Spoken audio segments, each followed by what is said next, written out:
नमस्कार, मी स्नेहाज हॅपी किचनमध्ये तुमचं स्वागत करते।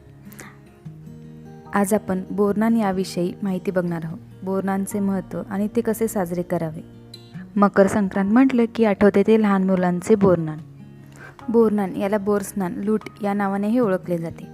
बोरनान हा एक बालसंस्कार आहे। साधारण मूल 5 वर्षाचे होईपर्यंत प्रत्येक वर्षी बोरनान घातले जाते।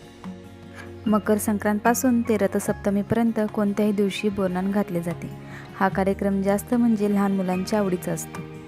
कधी तो सगळा खाऊ बाळाच्या डोक्यावरून खाली पडतो आणि कधी तो मुलं गोळा करतात असे होऊन जाते। आपल्या संस्कृतीत खेळाच्या माध्यमातून पौष्टिक पदार्थ खाल्ले जावे म्हणून ही कल्पना केली असावी। बोरनांसाठी लागणारे सर्व साहित्य हे या पद्धतीने मांडून घ्यायचे।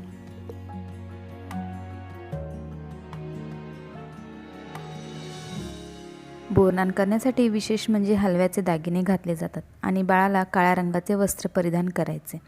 बाळ तयार झाल्यानंतर त्याला पाटावर बसवायचे आहे। त्यानंतर बाळाला 5 जणींनी औक्षण करायचे। त्यानंतर मिक्स केलेले चुरमुरे बाळाच्या डोक्यावरून ओतायचे आहे, म्हणजे चुरमुरेने नाहू घालायचे आहे। चुरमुरेंनी घातलेल्या आंघोळीतून आजूबाजूला पडलेले हे सर्व चुरमुरे मुलांनी उचलून खायचे असते।